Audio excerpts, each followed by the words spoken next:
네, 이 시간에는 가나안 땅에 나타난 하나님 나라 운동에 대해서 네 번째 강의를 시작하겠습니다. 네 번째 강의는 이스라엘의 백성들에게 계속되는 언약에 대한 내용들을 보려고 합니다. 창세기 22장을 보게 되면 하나님께서 아브라함에게 마지막 교육을 시작합니다. 마치 아브라함의 이 하나님의 부르심을 받아서 쓰임받는 모습은 하나님이 정말 아브라함을 교육을 시키고 공부를 시키는 것과 마찬가지입니다. 그래서 우리는 아브라함을 하나님이 부르셔서 가나안 신학교에 입학하게 하는 것과 마찬가지로 봅니다. 그 학교에 입학하게 하시더만 공부를 시킵니다. 하나님을 계시하시고 또 하나는 하나님의 계획을 알려줍니다.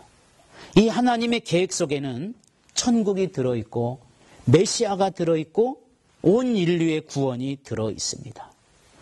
이것을 아브라함을 통해서 이루겠다고 약속하시고 그것을 이루어가는 시작점으로 바로 하나님에게 아브라함에게 주신 약속이 12장 2절과 3절에 있는 말씀이 되는 겁니다. 그래서 하나님께서 그 지금까지의 여러 가지 과정들, 개인 문제, 가정 문제, 또 싸움, 여러 가지 문제를 겪어오면서 이제는 마지막으로 하나님이 아브라함의 믿음을 최종적으로 이제는 시험해 보는데 마치 신학교 학생이 마지막 졸업시험 보는 것과 같은 그러한 내용을 우리는 창세기 22장의 내용을 통해서 볼 수가 있습니다. 마지막 교육이면서 마치 졸업 논문과 같은 것입니다. 이삭을 번제로 드리라. 하나님의 약속의 말씀이 떨어지게 됩니다.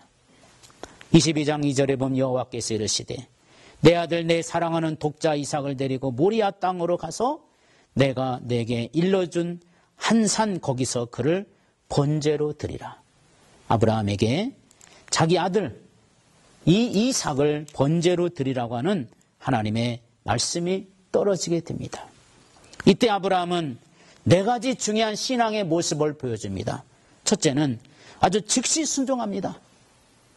생각해 보세요. 아들을 죽이는 문제인데 아무리 믿음이 좋고 신앙이 있다 할지라도 그거 순종한다는 게 보통 어려운 문제가 아닐 겁니다. 그런데 하나님이 말씀하시니까 즉시 순종하는데 3절 아브라함이 아침에 일찍 일어나 나귀의 안장을 지우고 두 종과 그의 아들 이삭을 데리고 번제에 쓸 나무를 쪼개어 가지고 떠나 하나님이 자기에게 일러주신 곳으로 가니 아브라함이 머뭇 걸렸다, 아브라함이 우왕좌왕했다, 마음이 흔들렸다 이런 모습 하나도 안 보입니다. 어쨌든 이 성경의 내용의 말씀을 딱 보니까 그냥 아브라함이 아침에 일찍 일어났다. 밤에 하나님이 아마 이 명령이 떨어진 것 같습니다. 그래서 아침에 일찍 일어납니다. 아내가 사라가 아니 여보 어디 가시오? 하나님이 만나제. 하나님 뭘만 그런 거 있어. 아마 여기서 자세히 얘기했더라면 당신 미쳤냐고. 아니 이럴 수가 있느냐고. 당신 나이 100살에 이삭을 낳고 우리가 얼마나 기뻐하냐. 이삭의 이름의 뜻이 뭐였지? 웃음이었잖아. 막 하하하 호호호 얼마나 우리가 웃었는데 갔다가 하나님 앞에 번제로 드린단 말이야? 아마 사라가 우선 허락하지 않았을 겁니다. 때로는 신앙생활이라는 것은요. 자기 가족, 자기 옆에 사람에게도 얘기하지 못할 하나님과 나만의 비밀이 있어요. 때로는. 이걸 지켜나가는 것이 신앙의 아슬아슬한 우리들의 모습입니다. 어쨌든 아브라함은 아내에게 말도 안 하고 지금 아침에 일찍 일어났습니다. 나귀를 안장을 지읍니다.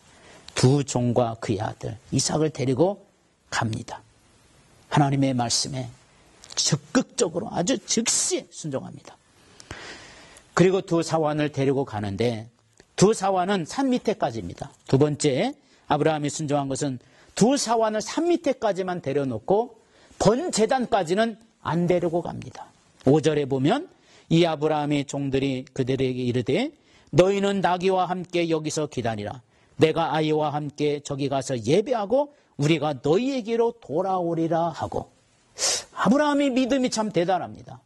지금 가서 아이를 데리고 다시 돌아오겠다는 뜻이 거기에 숨겨져 있습니다. 하인들은 뭣도 모르고 짐 가지고 왔거든요. 근데 제사를 드린다는데 아무 재물도 없이 아브라함에게 물으면 주인님 재물을 왜 안 가져가세요? 걱정하지 마라. 하나님께 우리가 예배 드려야 되니까 가자. 무조건 종들도 참 대단하죠. 무조건 주인이 가자 하니까 따라간 겁니다. 그리고 여기 있어라. 산 밑에 있어라. 사환을 두고 갑니다.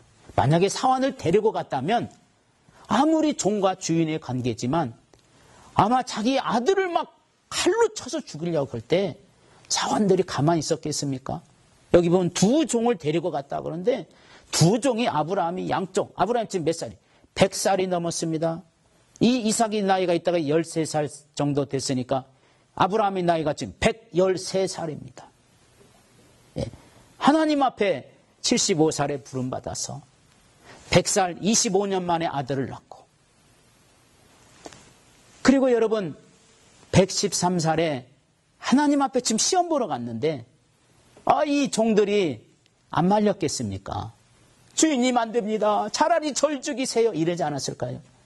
그러면요, 하나님께 제사 드리는 거, 번제 드리는 것이 다 그냥 파토가 나는 거예요. 그래서 아브라함은 종들도 못 오게 합니다. 그래서 사환을 두고 갑니다. 하나님과 나만이 하는 문제, 이거는 내가 하나님께 순종하는 일에 뭐가 필요하겠습니까? 그리고 세 번째는 8절에 보면 하나님의 준비를 그대로 아브라함이 받아들입니다. 8절에 아브라함이 이르되 내 아들아 번제할 어린 양은 하나님이 자기를 위하여 친히 준비하시리라 하고 두 사람이 함께 나아갔다. 이삭도 참 대단합니다. 아버지, 양이 어디 있습니까? 아브라함이 말합니다. 하나님이 준비할 것이다. 바로 너다. 너 죽어야 돼. 아버지가 이런 얘기 안 하고 하나님이 준비할 것이다. 이렇게 하면서 나아갑니다. 하나님의 준비를 믿었습니다. 그리고 끝까지 하나님께 드리라 바치라. 상식이 아닙니다. 어찌 이게 인륜지, 이 놀라운 일들, 인륜 이 대사를 이런 식으로 하나님 한단 말인가? 그런 것도 따지지도 않고 이건 하나님의 말씀이야, 이건 하나님의 명령이야 하고 나아갑니다. 그리고 나서 11절에 보면 손을 내밀어 칼을 잡고 그 아들을 잡으려고 할 때 이때 하나님이 딱 침묵을 깨십니다. 드디어 됐다. 아브라함아, 아브라함아 부릅니다. 아브라함이 칼을 들어서 자기 아이의 목을 치려갈 때 아브라함이 깜짝 놀라고 관둡니다. 아브라함이 딱 보니까 저쪽에 양 한 마리가 가다가 양이 하필이면 그 산까지 왜 그 양이 와 있는지는 모르겠어요. 아마 하나님이 그 양을 딱 갖다 놓고 가다가 그 옆에서 나무가지다 목을 딱 걸어놓고 기다리고 있었습니다. 음메 양이 지금 기다리고 있습니다. 아브라함이 그 양을 잡아서 이삭 대신해서 하나님께 드렸어요. 하나님이 그 놀라운 시험에 아브라함이 지금 합격하는 모습입니다. 그리고 17절, 22장 17절에 보면 하나님이 이 아브라함이 이런 믿음을 다 흠양하시고 약속의 말씀을 또 주십니다.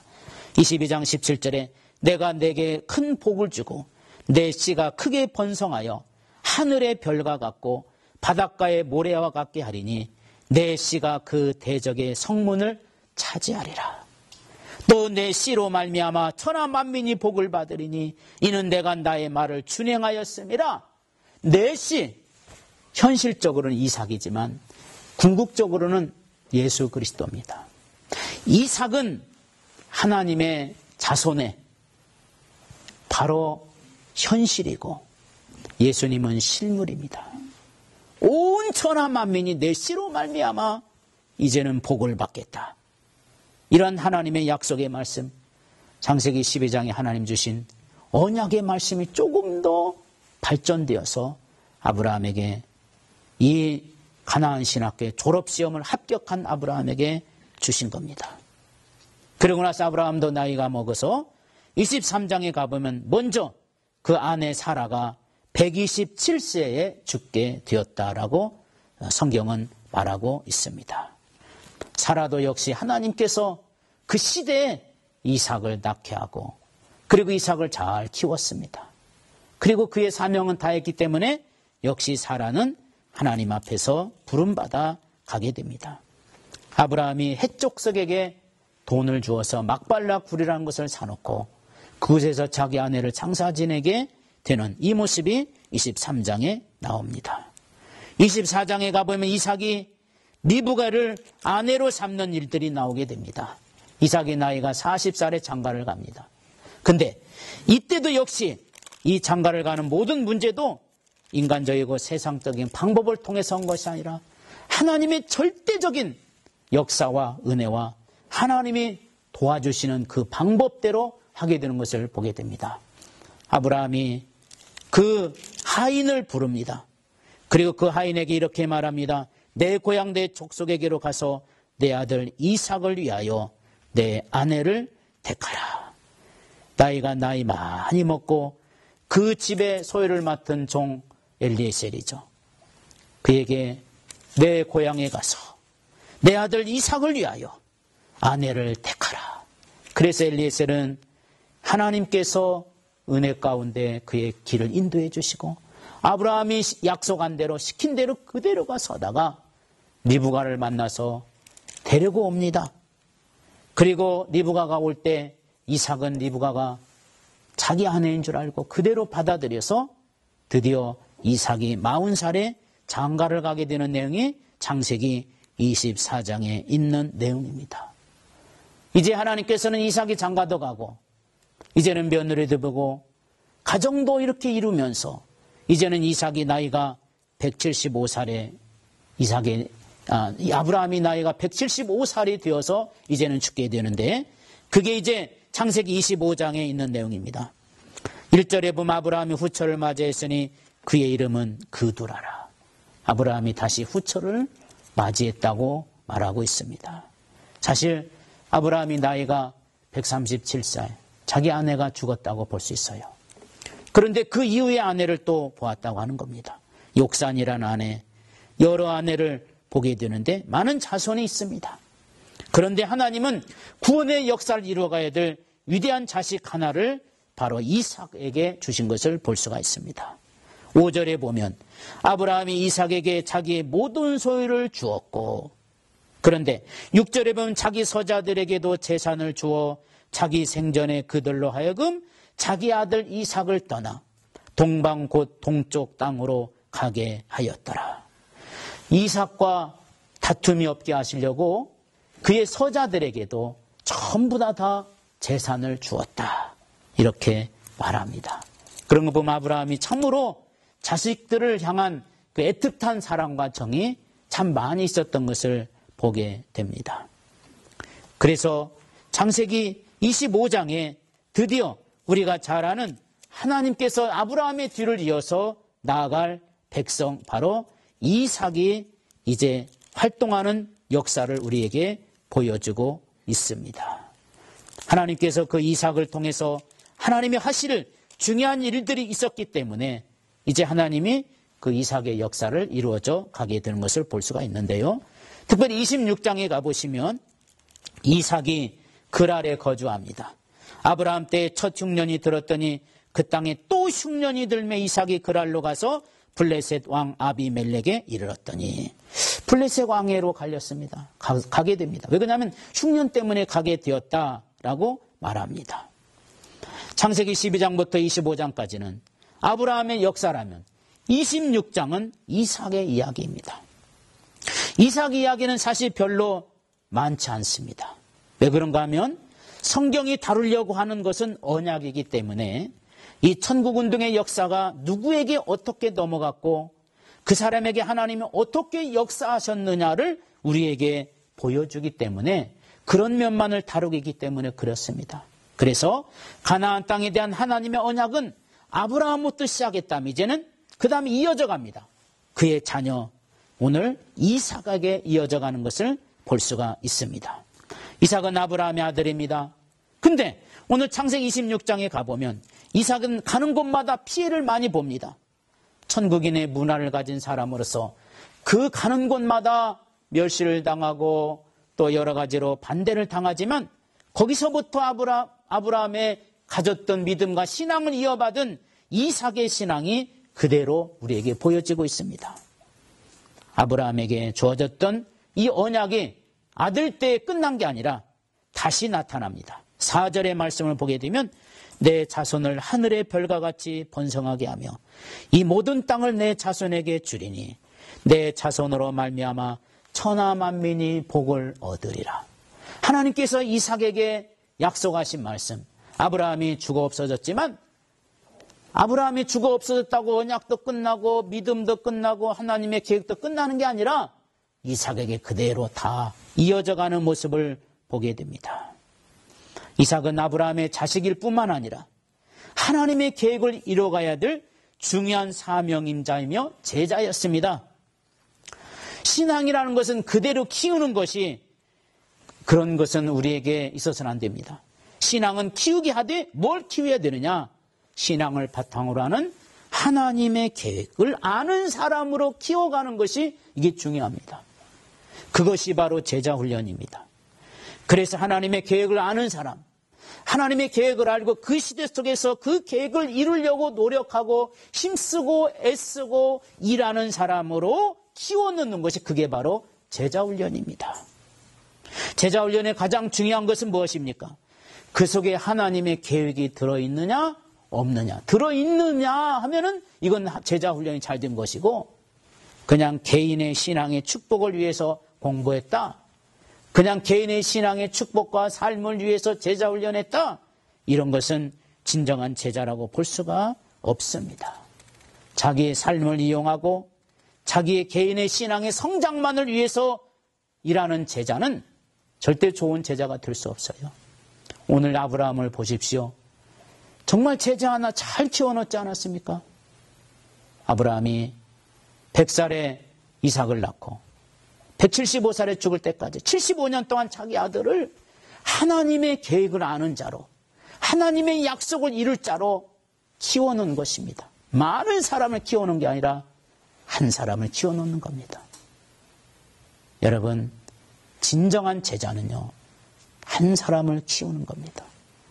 하나님의 역사는 한 사람을 통해 시작하지 않았습니까? 아담 한 사람, 아브라함의 한 사람, 예수 그리스도는 오직 그분 외에는 구원자가 없어요. 한 사람이 참 중요합니다. 단순하게 개인의 신앙의 성장과 축복을 위해서 신앙생활하지 말고 이 시대에 하나님의 계획을 알고 하나님의 뜻을 알고 가는 자가 진정한 제자가 되는 겁니다. 제자의 정의는 스승과 사상이 같아야 됩니다. 하나님이 가지고 계신 그분이 이루려고 하는 것, 그걸 공유하고 하나님과 동역하는 것, 이것이 진정한 제자입니다. 하나님의 비전이 이 땅에 있습니다. 한 사람이라도 구원받게 하시는 것이 하나님의 뜻입니다. 나도 똑같이 그런 비전을 갖는 겁니다. 오늘 아브라함의 얘기를 했습니다마는 아브라함의 말씀이 오늘 내 거가 될 수 있습니다. 이미 아브라함은 그 말씀을 받고 죽어 없어졌습니다. 하늘나라에 가버렸습니다. 그러나 그가 받아놓은 말씀은 지금 우리들 가운데도 있지 않습니까? 아브라함처럼 아브라함이 받은 말씀을 내 것으로 받아들이면 하나님의 말씀은 능력이 있어서 아주 신령한 능력의 말씀이기 때문에 오늘 아브라함이 주신 말씀을 나도 똑같이 아브라함처럼 받으면 그 말씀이 내 말씀이 되는 줄로 믿으시기를 바랍니다. 여러분, 이처럼 하나님의 계획을 알고 그 일을 이 시대에 이루려고 산 자가 바로 이삭입니다. 이러한 하나님의 계획을 이루기 위해서 우리는 제자의 삶을 참으로 중요하게 여겨야 됩니다. 양보하고 희생하는 여러 가지 어려운 문제들이 창세기 26장에 나옵니다. 12절에 보면 이삭이 그 땅에서 농사하여 그의 100배나 얻었고 여호와께서 복을 주심으로 그 사람이 창대하고 왕성하여 마침내 거부가 되었다. 17절에 이삭이 그것을 떠나 그랄 골짜기에 장막을 치고 거기 거류했는데 에셀이라는 우물을 봤어요. 블레 사람들 와서 다 뺏어버리는 거예요. 여보시오, 이거 하나님 우리에게 준 땅이요. 아니요, 당신들은 뺏기지 않을 거요. 아마 싸움이 일어나고 전쟁이 일어나고 그랬을 겁니다. 그러나 이 에셀이라는 우물을 이삭은 양보합니다. 또 다른 우물을 팝니다. 신나라는 우물을 팝니다. 또 뺏깁니다. 그래서 또 다른 데 가서 파서 우물을 팝니다. 르봇입니다. 하나님께서 이제는 우리를 위하여 넓게 하셨으니 이 땅에서 우리가 번성하리로다. 그래서 이삭은 하나님의 은혜로 사람들에게 양보하고 천국 백성으로서 제자훈련이 잘 된 사람으로서 사람들에게 희생하고 나중에 아말렉 장군이요 사람들을 데리고 이삭을 찾아옵니다. 죽이려고 찾아온 것이 아니라 그가 이렇게 말합니다. 우리와 화목조약을 맺자. 너를 보니 하나님이 너와 함께 하시는 것 같다. 당신의 삶을 보니 정말 하나님이 계시는 것 같도다. 이것이 천국운동을 이루어가야 될 사람들의 위대한 천국의 문화를 이루어가는 것입니다. 사랑하는 여러분, 여러분의 삶 속에서 우리는 지금 천국의 문화를 어떻게 이루어가고 있습니까? 천국의 문화는 윤리와 도덕을 가지고 하는 것이 아니라 먼저 하나님의 계획을 알고 그 계획을 이 시대 속에서 이루어간다면 우리는 천국의 문화를 이 땅에서 반드시 실현시키는 사람이 될 것입니다. 다음 시간에 또 뵙겠습니다. 감사합니다.